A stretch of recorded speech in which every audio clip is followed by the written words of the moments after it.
അട്ടപ്പാടിയിൽ മാവോയിസ്റ്റ് സംഘടനകൾക്ക് പ്രദേശവാസികളുടെ പിന്തുണയുണ്ടെന്ന് കോൺഗ്രസ് നേതാവായ പഞ്ചായത്ത് പ്രസിഡന്റിന്റെ ആരോപണം.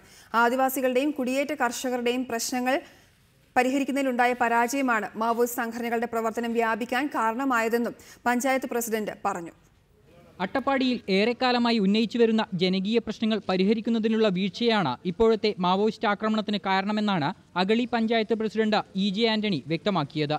ജനകീയ പ്രശ്നങ്ങളോട് ഉദ്യോഗസ്ഥ സംവിധാനം മുഖം തിരിഞ്ഞു നിൽക്കുന്നതിനാൽ മാവോയിസ്റ്റ് സംഘടനകളുടെ പ്രവർത്തനങ്ങൾക്ക് പ്രാദേശിക പിന്തുണ ലഭിക്കുന്നുണ്ടെന്നും പ്രസിഡന്റ് പറഞ്ഞു. ഇവിടെ അവർക്ക് പിന്തുണയ്ക്കുന്ന ആൾക്കാരുണ്ട്. മുരുകള പോലുള്ള ഈ ഊരുകളിൽ പോയി സാധനങ്ങൾ മേടിച്ചിട്ട് അവരെ രക്ഷിച്ചു, ആദിവാസികളെ രക്ഷിക്കാമെന്നുള്ള രൂപത്തിൽ വർത്താനം പറഞ്ഞായിട്ട് വരെ നമുക്കറിയാമുണ്ട്. വയനാട്ടിലും കൊച്ചിയിലും മാവോയിസ്റ്റ് ആക്രമണം നടന്ന സാഹചര്യത്തിൽ അട്ടപ്പാടിയിൽ ആക്രമണം നടക്കാൻ സാധ്യതയുണ്ടെന്ന് ഇന്റലിജൻസ് റിപ്പോർട്ട് നൽകിയിരുന്നു. ഇന്റലിജൻസ് റിപ്പോർട്ട് അനുസരിച്ച് പോലീസ് ഗൗരവത്തോടെ പ്രവർത്തിച്ചിട്ടില്ലെന്ന് അഡ്വക്കേറ്റ് എൻ ഷംസുദ്ദീൻ ആരോപിച്ചു. ആദിവാസി ഭൂമി കയ്യേറി നിർമ്മിച്ച റിസോർട്ടുകൾക്കെതിരെയോ അനധികൃത ക്വാറികൾക്ക് നേരെയോ സർക്കാർ ഓഫീസുകൾക്ക് നേരെയോ ആക്രമണം ഉണ്ടാകുമെന്നായിരുന്നു മുന്നറിയിപ്പ്. ഇവിടുത്തെ ജനകീയ പ്രശ്നങ്ങൾ പരിഹരിക്കണമെന്നും റിപ്പോർട്ടുണ്ടായിരുന്നു.